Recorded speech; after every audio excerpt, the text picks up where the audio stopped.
Selamat malam, Ibu Bapak dan saudara sekalian. Kita akan mulai untuk PA malam hari ini. Senang sekali bisa bersama-sama kita belajar firman Tuhan. Nah, malam hari ini kita akan bahas satu tema, yaitu tentang the power of tongue. Jadi kuasa lidah. Nah, dasar firman Tuhan yang kita akan bahas itu terdapat di dalam kitab Mazmur pasal 45 ayat 1. Sebelum kita mulai membahas firman Tuhan ini, mari kita mohon pimpinan Tuhan, kita berdoa. Mari kita berdoa. Allah yang baik, Allah yang menguasai hidup kami, Allah yang memimpin kami bersyukur malam hari ini kami akan belajar firman Tuhan.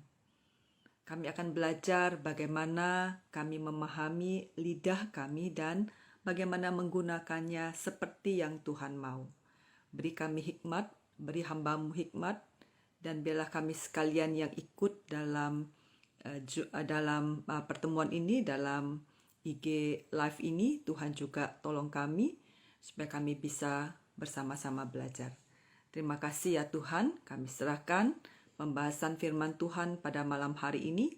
Hanya di dalam kemurahan Tuhan kami, Yesus Kristus, kami berdoa. Amin.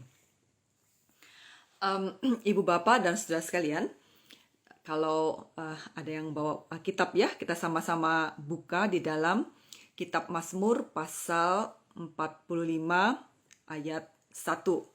Nah, di sana disebutkan begini. Untuk pemimpin biduan menurut lagu Bunga Bakung dari Bani Korah. Nyanyian pengajaran, nyanyian kasih. Hatiku meluap dengan kata-kata indah. Aku hendak menyampaikan sajakku kepada raja. Lidahku ialah pena seorang juru tulis yang mahir. Penekanan dari apa yang kita akan bahas pada malam hari ini adalah di kalimat yang terakhir. Lidahku ialah pena seorang juru tulis yang mahir. Lidahku ialah pena seorang juru tulis yang mahir. Ini yang menjadi penekanan pembahasan kita pada malam hari ini.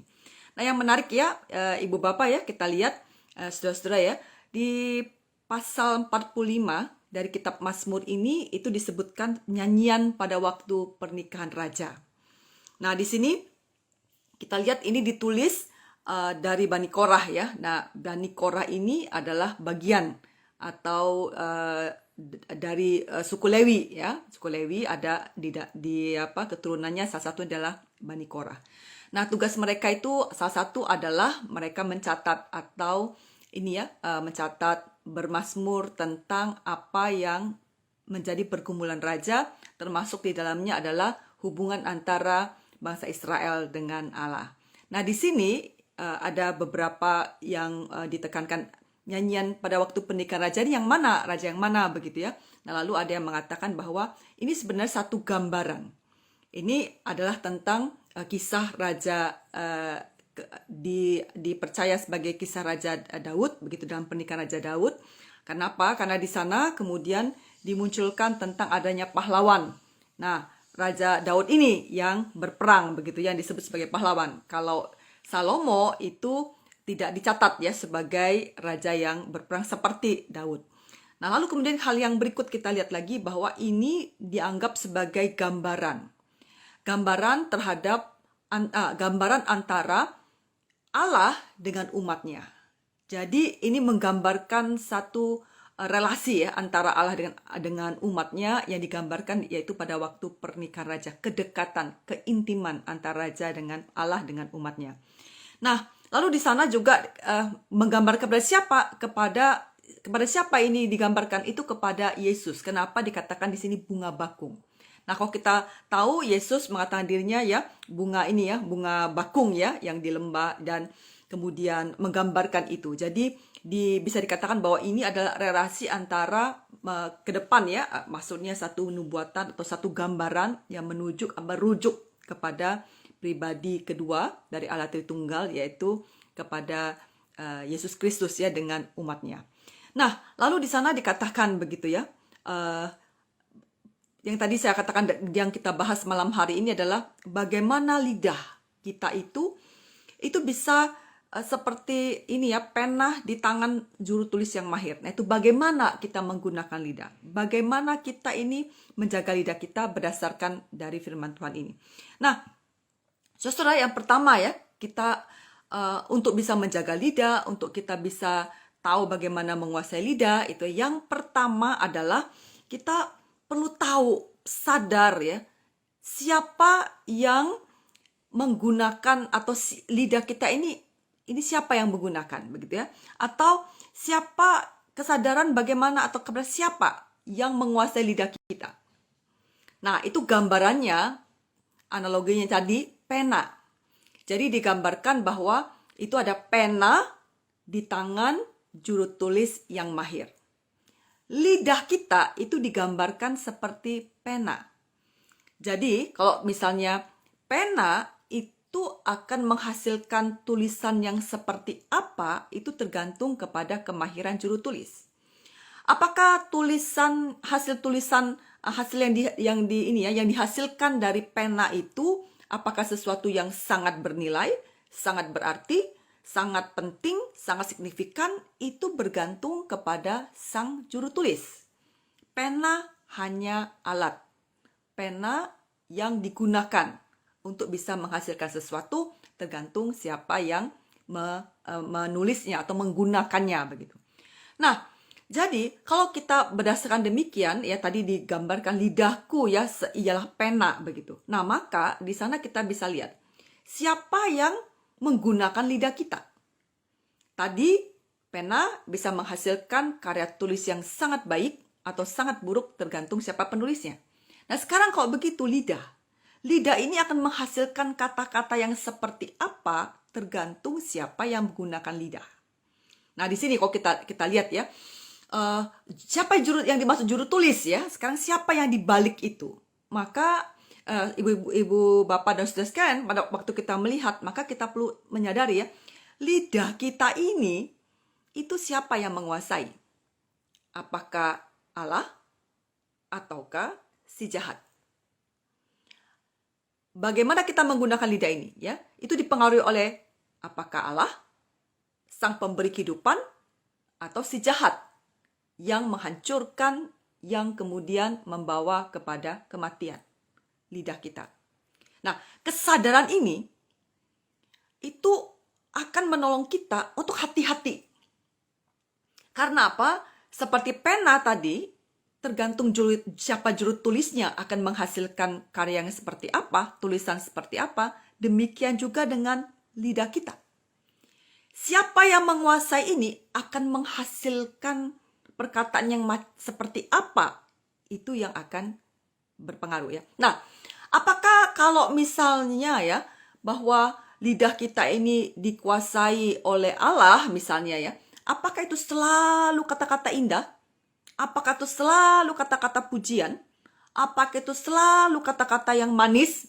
Enggak juga ternyata kalau kita lihat bagaimana perkataan-perkataan yang diucapkan oleh Yesus Kristus. Yesus kemudian tidak segan-segan ya menegur, juga kemudian menghardik. Nah, ternyata yang dimunculkan ya pada waktu dikuasai oleh Allah dalam perkataan kita itu bukan sesuatu yang manis-manis kata-katanya atau kalimatnya, bukan itu poinnya. Tetapi adalah apakah perkataan kita itu membawa kehidupan atau tidak. Karena ternyata kalau kita lihat si jahat pun bisa ya menggunakan kata-kata yang manis gitu, tapi ternyata membawa kehancuran. Oh, tidak apa-apa, semuanya baik, semuanya damai, semuanya damai. Padahal yang sedang dilakukan atau sedang terjadi itu adalah sesuatu yang berdosa misalnya gitu, atau sesuatu yang ketidakadilan. Nah, kalau kita lihat dari perikop ya, dari Mazmur pasal 45, maka di sana kita akan lihat bahwa raja itu, yang pernikahan raja itu ya, raja yang bagaimana? Raja yang penuh kemurahan. tetapi juga Allah raja yang adil dan juga raja yang benar. Maka ketiga hal ini itulah yang akan kemudian diceritakan. Itulah yang akan diperkatakan, itu yang akan diucapkan. Jadi sebenarnya itu bukan dari kata-kata yang selalu memuji, tidak begitu. Jadi ketika lidah itu dikuasai oleh Allah, maka intinya itu adalah kata-kata yang memberi kehidupan. Kata-kata yang membangun. Kata-kata yang membawa orang itu semakin baik. Nah, kata-kata yang membangun, kata-kata yang membawa kehidupan itu bisa saja itu berupa kata-kata teguran. Bisa saja itu berupa kata-kata yang menghardik misalnya. Atau kata-kata pujian jika dibutuhkan. Maka kalau kita lihat, tapi di dalamnya itu terdapat keadilan, kebenaran, dan kemurahan dalam perikop yang kita baca tadi. Maka pada waktu misalnya dengan alasan saya sedang menegur bagi kebaikan. Saya sedang menegur misalnya bagi kebaikan dia. Tapi kata-kata yang dipakai itu ternyata itu berlebih-lebihan ya. Dia menegur bukan sekedar menegur tapi sampai kata-katanya beda tipis ya antara menegur dan kemudian sampai menjatuhkan mental orang. Itu beda tipis. Nah, di sini di mana batasannya? Nah, batasannya adalah pada waktu menegur pun di dalamnya itu memuat tiga hal ini. Apakah teguran itu ada kemurahan, tetapi juga ada kebenaran, tetapi juga ada keadilan. Nah, sehingga pada waktu mengucapkannya, maka kata-kata yang memberi kehidupan itu adalah kata-kata yang membangun. Nah, ini kita lihat dari bagaimana Yesus mengucapkan kata-kata. Ya, itu yang pertama. Nah, yang kedua adalah bagaimana kita bisa menghasilkan ini ya, menggunakan kata-kata ini atau lidah kita ini dengan tepat ya. Adalah yang kedua, kalau kita perhatikan di ayat tadi itu disebutkan dikatakan hatiku meluap dengan hal-hal baik. Hatiku meluap dengan hal-hal baik. Nah, hal-hal baik yang seperti apa? Ini. Hal-hal baik itu adalah bagaimana dia merefleksikan apa yang di dalam hati ya, itu yang keluar di mulut. Jadi dikatakan yang mematikan itu bukan yang masuk ke dalam diri kita, karena itu akan dibuang ke jamban gitu ya. Tetapi adalah apa yang di hati kita. Nah, pada waktu dikatakan di sini, lidahku adalah pena seorang juru tulis yang mahir, itu dikatakan sebelum ayat itu atau sebelum kalimat itu ada kalimat mengatakan hatiku meluap dengan hal-hal baik. Nah, itu berarti apa? Hasil perkataan itu bisa menghasilkan yang baik jika hatinya itu penuh dengan hal-hal baik. Di dalamnya ini penuh hal-hal baik, baru bisa keluar hal-hal baik. Kalau di dalamnya ini tidak dibereskan, ya, hal-hal ini ada kepahitan, maka kata-kata yang muncul juga adalah kepahitan. Kalau di dalam hatinya dia adalah penuh dengan kebencian, yang keluarnya pun adalah penuh kebencian. Maka yang di-manage, yang diatur, yang dikelola adalah di dalam hati.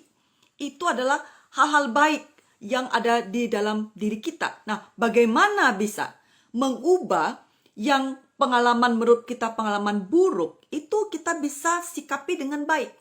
Nah, di sini itu pentingnya adalah memberi makna dalam setiap kejadian dalam kehidupan kita. Misalnya, kita mengalami hal yang buruk ya, hal buruk dalam kejadian kita. Kan tentu pahit dong hati kita. Nah, pada momen itu adalah bagaimana kita memaknai kejadian yang bagi kita buruk itu dalam perspektif ilahi. Kita mengaitkan itu. Misalnya diberhentikan dari pekerjaan. Itu kan tidak enak, hal buruk. Nah, bagaimana hal buruk dalam hati kita itu bisa menjadi kebaikan. Padahal yang kita rasakan realitasnya buruk itu. Disitulah letak di mana pentingnya memberi makna yang melibatkan Allah pada waktu kita melihat peristiwa yang buruk. Jadi di situ ya, misalnya diberhentikan dari pekerjaan. Lalu bagaimana melihatnya? Nah, di situ kita melibatkan Allah. Tuhan, apa yang Engkau kehendaki atau apa yang Engkau izinkan atau seperti apa ini terjadi? Dan satu hal kita percaya, Allah pasti itu baik. Allah tidak akan menjatuhkan kita. Allah pasti baik. Nah, cara kita memandang, mengucap syukur dalam segala perkara. Lalu kita melihat, lalu kita mengizinkan Allah berbicara, itu sangat subjektif. Bagaimana hubungan kita dengan Allah, relasi dengan Allah, itu akan mempengaruhi bagaimana kita memberi makna dalam peristiwa-peristiwa buruk kehidupan kita ya. Nah, itu adalah akan menolong kita untuk punya hati yang penuh dengan hal-hal baik. Sehingga meluapnya itu adalah hal-hal baik. Jadi perkataan itu ya tidak akan bisa mungkin keluar hal-hal baik kalau di dalam hatinya itu adalah penuh dengan keburukan. Yang adalah bisa jadi kemunafikan. Yang ada bisa jadi misalnya pura-pura dan itu sangat melelahkan begitu. Bisa kata-katanya baik tapi itu kata-kata yang ini ya, yang seakan-akan baik, tapi sebenarnya bisa jadi itu adalah kata-kata yang ini ya, kata-kata yang pedas atau dibalik itu tidak genuine.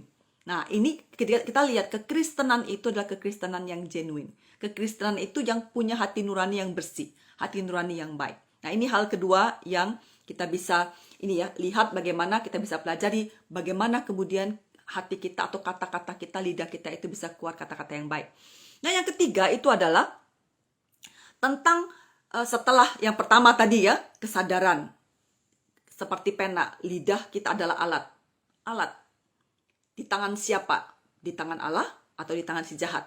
Punya kesadaran itu. Lalu yang kedua adalah hati kita meluap dengan hal-hal baik.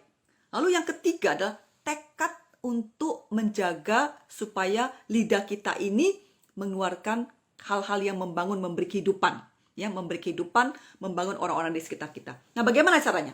Nah, ini ada 3 tips ya, bagaimana cara supaya kita bisa menjaga lidah kita. Yang pertama adalah apakah yang kita ucapkan itu benar? Lalu kita pikir, apakah yang kita ucapkan itu suatu hal yang benar? Bukan hoax gitu ya, bukan rumor gitu, bukan sesuatu yang kita dengar separoh lalu kemudian kita tambah-tambah. Apakah yang kita ucapkan itu benar? Yang kedua, apakah kita ucapkan kepada orang yang tepat? Kalau misalnya orang yang tidak tepat itu bisa ditangkap salah atau tidak berguna, atau bisa saja kemudian ini ya tidak tepat pada sasarannya. Nah, lalu yang ketiga itu adalah apakah timingnya tepat? Apakah memang waktu membicarakan itu harus seperti itu? Apakah timingnya tepat? Nah, ini 3 tips ini atau 3 hal ini akan bisa menolong kita untuk kita sebelum mengatakan sesuatu yang ini ya, mengatakan sesuatu, kita akan berpikir lebih dahulu. Apakah benar perkataan yang kita akan katakan itu? Apakah disampaikan pada orang yang tepat? Lalu kemudian yang ketiga adalah tentang apakah waktunya tepat. Nah, Ibu Bapak dan Saudara sekalian ya, kita lihat di sini. Maka dari situ lalu kita akan coba, kita akan belajar bahwa ketika lidah kita itu bagaikan pena di tangan juru tulis yang mahir, lalu lidah kita di tangan di tangan sang pencipta, sang pemberi kata, sang komunikator yang baik ya, yang memberi kehidupan, Allah kita yang pencipta kita. Maka perkataan-perkataan yang muncul, yang keluar dari mulut kita, yang dihasilkan oleh lidah kita adalah perkataan-perkataan yang membangun. Baik, Ibu Bapak, saya kira sampai di sini dulu ya penjelasan saya dari Mazmur pasal 45 ini. Silakan kalau ada yang mau menanggapi atau ada yang bertanya.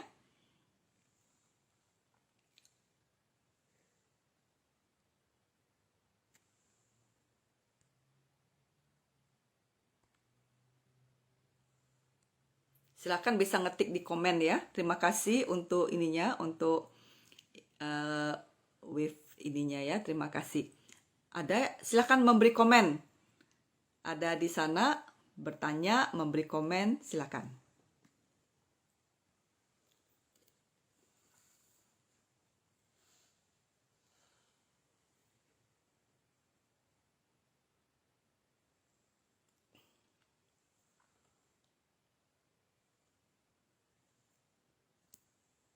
Ada yang mau bertanya atau ada yang mau sharing atau ada yang mau untuk menanggapi? Silakan.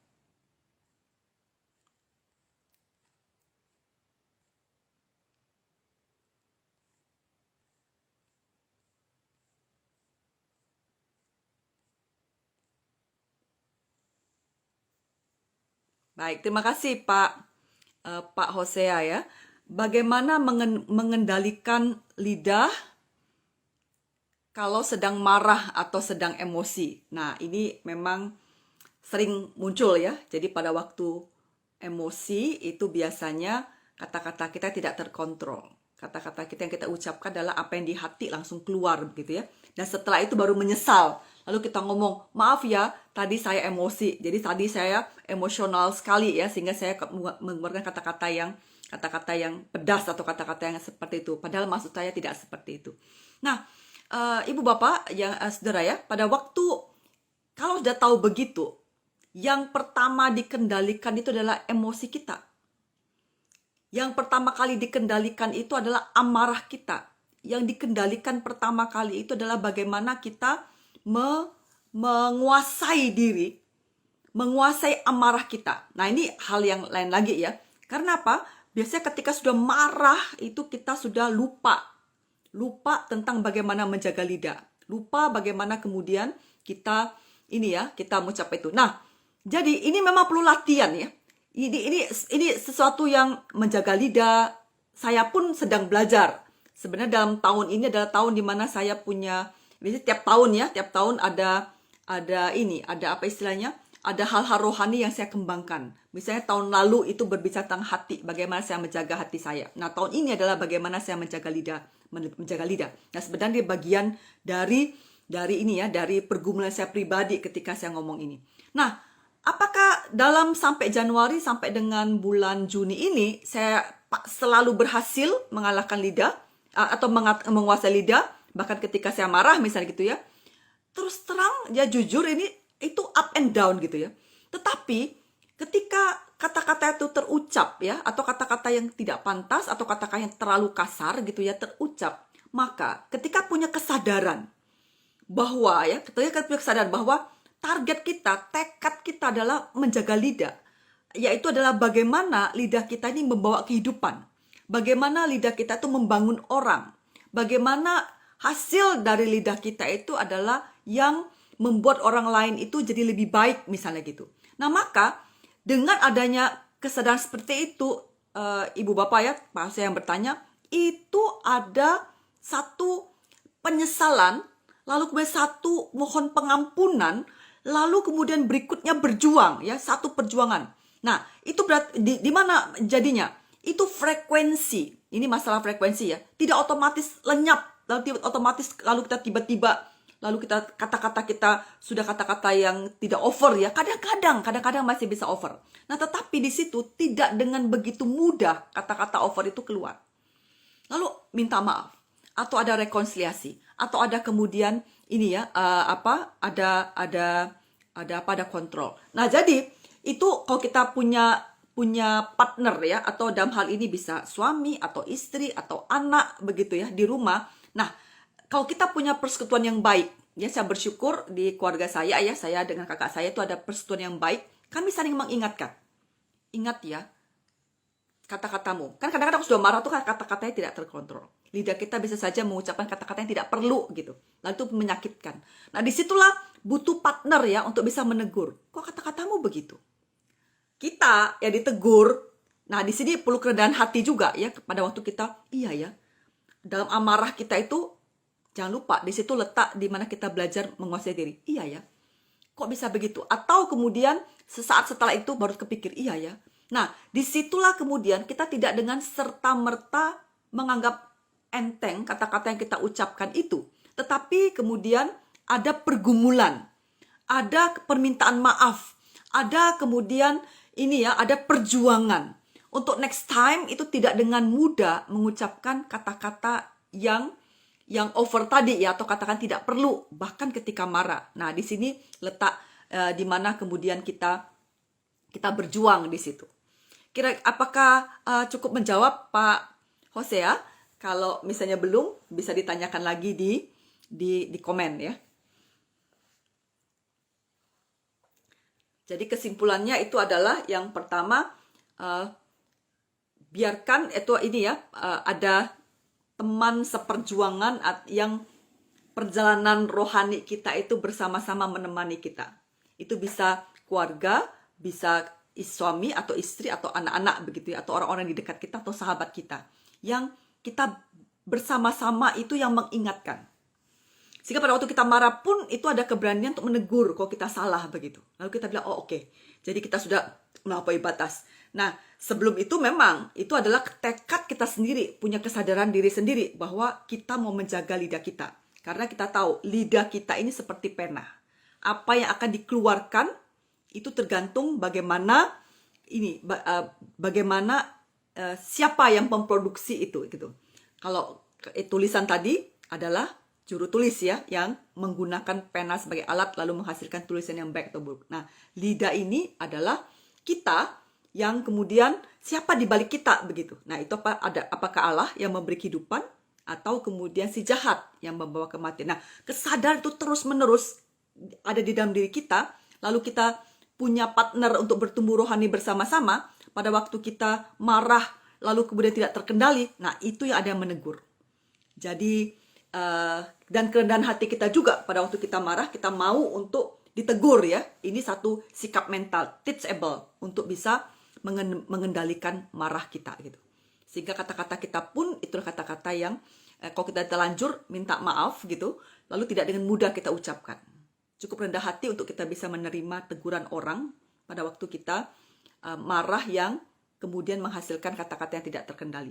Nah, untuk ke depan itu akan semakin progres ya, ada progres seterusnya sampai kemudian kita terlatih ya. Ini kan latihan untuk menggunakan lidah. Sama seperti orang menulis, itu perlu latihan. Menulis, mencari diksi yang tepat, lalu mengungkapkan dengan tepat kepada orang yang tepat ya. Nah, itu latihan dalam kehidupan. Demikian Pak Hosea, semoga menjawab.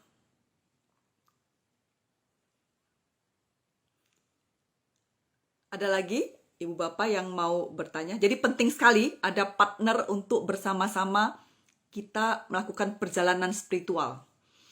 Supaya kita ada teman yang menegur, kemudian teman yang mengingatkan, teman yang mendamping kita, lalu kita bersama-sama untuk semakin bertumbuh gitu. Dalam semakin lebih baik lagi dalam perkataan ya. Dalam hal ini adalah kita bahas tentang perkataan. Apa yang dihasilkan oleh lidah kita. Oke. Saya kira itu jawaban saya. Silakan jika ada Ibu Bapak yang mau bertanya lagi. Oke, Pak Andrew.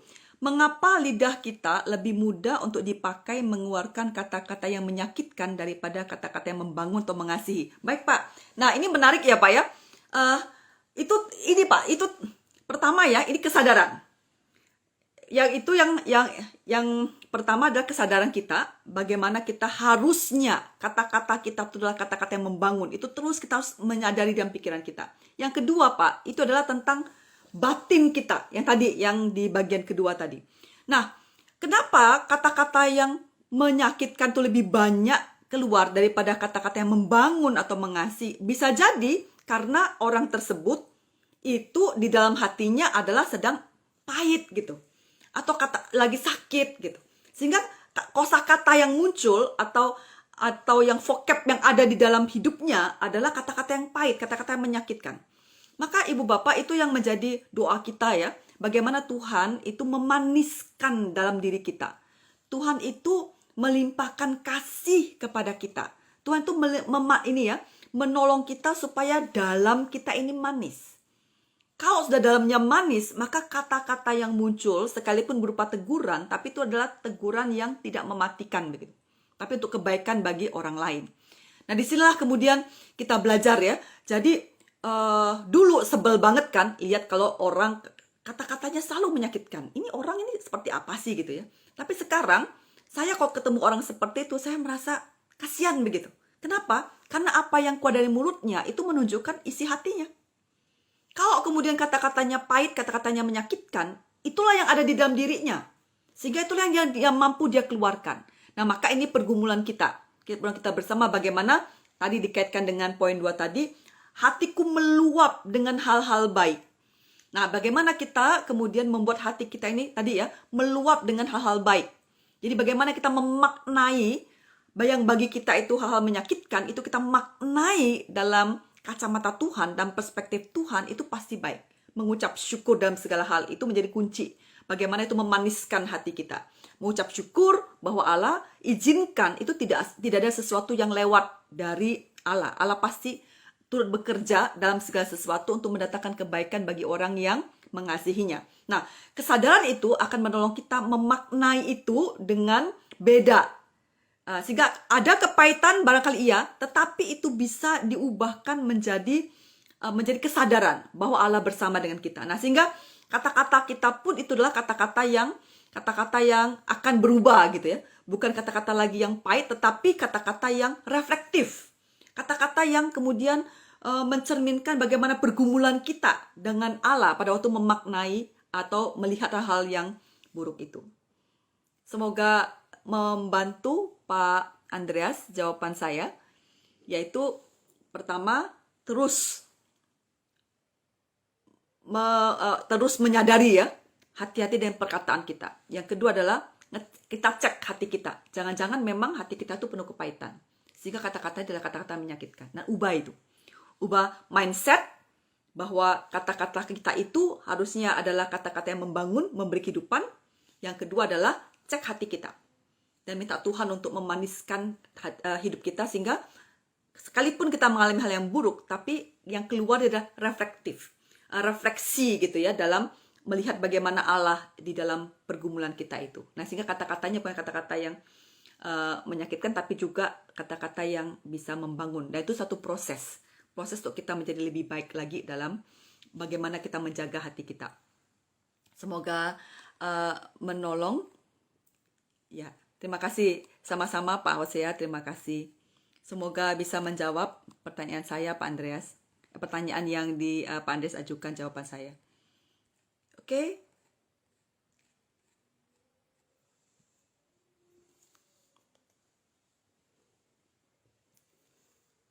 Ibu Bapak, ada yang mau bertanya lagi?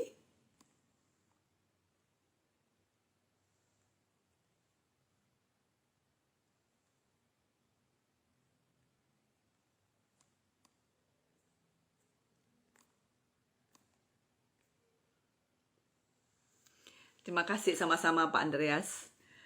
Terima kasih untuk Ibu Bapak dan Saudara yang sudah join di IG Live ini ya. Senang sekali kita bisa menggunakan teknologi untuk bisa belajar firman Tuhan. Baik, ini kalau tidak ada lagi, apakah kita akan akhiri atau bagaimana Pak Hosea?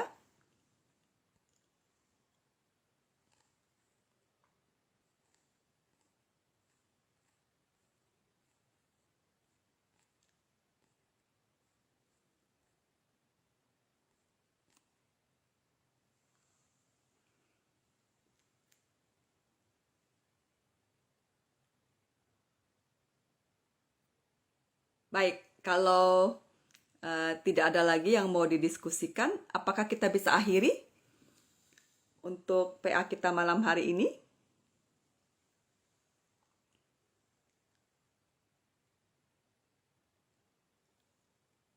Ya, baik. Nah, kesimpulannya ya, kesimpulan dari hari ini yaitu pertama, ingat lidah kita itu bagaikan pena. Siapa dan bagaimana digunakan itu akan menghasilkan karya yang seperti apa. Jadi kesadaran itu ya, hati-hati dengan lidah, karena lidah itu seperti pena. Apakah kita mau menggunakan lidah kita itu untuk membawa kehidupan, atau lidah kita itu akan membawa kepada kehancuran atau kematian. Nah, ini pilihan. Itu tergantung dari siapa? Dari siapa yang menggunakan lidah kita. Kita ini dikontrol oleh siapa? Kita ini dikuasai oleh siapa? Maka tiap kali pagi-pagi gitu ya, memulai hari, kita ingatkan lagi pada diri kita. Lidah kita, engkau dikuasai oleh Allah. Maka hari ini, pada waktu bangun pagi ya, hari ini biarlah kata-kata yang kamu ucapkan adalah kata-kata yang memberi kehidupan. Karena Allah adalah memberi kehidupan, lalu kita mengizinkan Allah untuk memimpin kita hari itu. Nah, waktu sebelum tidur, kita evaluasi. Hari ini, kata-kata saya, apakah kata-kata sudah memberi kehidupan? Atau kata-kata yang ini ya, kata-kata yang membawa ada kemurahan, kata-kata yang ada keadilan, kata-kata yang kemudian ada kebenaran di dalamnya. Nah, kalau tidak, maka kita mohon Tuhan untuk menolong kita. Besoknya kita kembali membuat komitmen ya, bangun tidur, kita kemudian komitmen lagi. Tuhan, lidahku adalah alat di tangan-Mu. Biarlah hari ini aku bisa menghasilkan kata-kata, lidahku ini bisa menghasilkan, Engkau pakai, menghasilkan kata-kata yang membangun. Malamnya kita evaluasi lagi. Nah, dengan demikian, Ibu dan Bapak Saudara sekalian ya, kita berharap bahwa lidah kita ini adalah betul seperti kata pemazmur. Bahwa kemudian lidahku ialah pena di tangan juru tulis yang mahir. Itu berarti akan menghasilkan karya yang baik. Nah, itu yang pertama kita lakukan ya. Jadi pagi-pagi kita mohon Tuhan tolong kita supaya menguasai, menggunakan, kita diberi kemampuan untuk bisa menghasilkan perkataan-perkataan yang baik melalui lidah kita, dan malamnya kita evaluasi terus seperti itu ya. Lalu kita mohon pengampunan jika kita gagal dan seterusnya. Nah, yang kedua adalah kita sadar bahwa hati kita ini itu kata-kata yang muncul itu keluar dari hati kan. Maka kita jaga hati itu. Bagaimana hati itu bisa melihat segala sesuatu dalam perspektif Allah. Melihat segala sesuatu bahwa Allah itu campur tangan di dalamnya. Sehingga rasa syukur. Maka mengucap syukur. Bersyukur. Gunanya apa? Supaya hati kita ini jadi hati yang manis. Hati yang melihat segala sesuatu yang reflektif ya. Hati yang kemudian memikirkan, melibatkan Allah pada waktu kita mau melihat atau kita menilai ya, atau kita mengevaluasi, memberi makna dalam kehidupan kita. Libatkan Allah, terus libatkan Allah. Mengucap syukur, libatkan Allah. Mengucap syukur, libatkan Allah. Sehingga kita punya kemampuan reflektif. Punya kemampuan untuk merefleksi diri kita. Dan kita jadinya ini ya, tipe orang yang melibatkan terus Allah. Sehingga munculnya adalah hal-hal yang buruk itu bisa menjadi hal-hal baik yang bisa dipakai untuk orang lain. Dan yang berikut itu adalah ini ya, kita sebelum kita berucap atau berkata-kata, kita pikirkan, apakah kata-kata kita sudah benar? Apa yang kita ucapkan itu benar tidak? Lalu yang kedua adalah kita ucapkan pada orang yang tepat tidak? Yang ketiga itu adalah tepat waktunya atau tidak? Nah, ini akan menolong kita sehingga kata-kata kita itu adalah kata-kata yang membangun. Kalau gitu boleh guyon nggak? Boleh guyon nggak ya? Guyon, saya kira tuh Allah itu humoris. Ibu bapak dan saudara, Allah itu humoris. Tapi humorisnya tuh humoris yang membangun gitu ya. Bukan humoris yang kemudian body shaming misalnya, enggak. Atau kita humor yang kemudian melecehkan, enggak.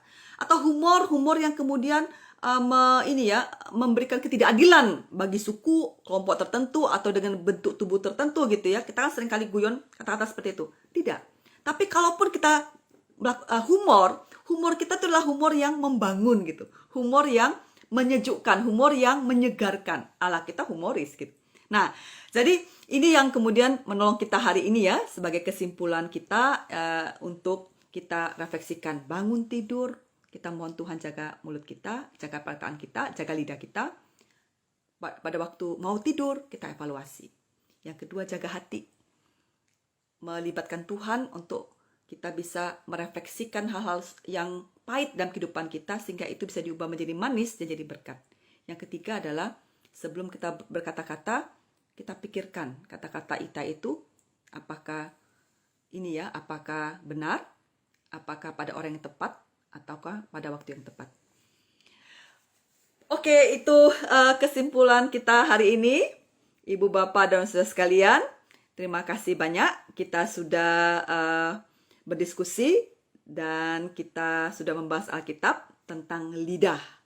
Biarlah kita semua di hadapan Tuhan kita mengatakan, Tuhan, lidahku ialah pena di tangan juru tulis yang mahir. Sehingga kata-kata yang keluar adalah kata-kata yang memberi kehidupan. Mari kita berdoa. Kami bersyukur untuk berita firman Tuhan pada malam hari ini. Tuhan, Engkau sudah memberikan kami lidah yang luar biasa, yang mampu menghidupkan atau bahkan membawa kematian. Biarlah Tuhan, Engkau mengajarkan kepada kami bagaimana kami bisa menggunakan lidah kami dengan bijaksana. Kami tahu Tuhan, kepada siapa kami mengizinkan lidah kami ini digunakan, sehingga Tuhan akan menghasilkan kata-kata yang memberi kehidupan. Ya Allah, kiranya Engkau menolong kami, Engkau menguasai lidah kami, Engkau menguasai hati kami, sehingga kami semakin hari semakin baik, semakin hari kami semakin bertransformasi seperti yang Tuhan inginkan, dan kami semakin hari kami semakin mampu untuk mengucapkan kata-kata yang membangun bagi orang-orang di sekitar kami. Kalaupun kami menegur, ataupun kami ditegur, ataupun kami kemudian memberikan pujian, itu adalah pujian yang membangun, pujian yang menghidupkan, dan teguran pun teguran yang menghidupkan, teguran yang penuh kemurahan, dan juga teguran adil dan benar. Terima kasih Bapa di surga, kami bersyukur, kami serahkan semua kami yang hadir pada malam hari ini. Biar Tuhan Engkau menjaga kami, memberi kemampuan, memberi kami hikmat untuk menjaga lidah kami. Demi nama Yesus Kristus kami bersyukur dan berdoa. Amin. Amin. Terima kasih Ibu Bapak, terima kasih Pak Hosea, Pak Andreas, terima kasih, dan Ibu Bapak yang hadir pada malam hari ini. Saya akan akhiri stop ini ya, live IG ini. Selamat malam semuanya, Tuhan berkati.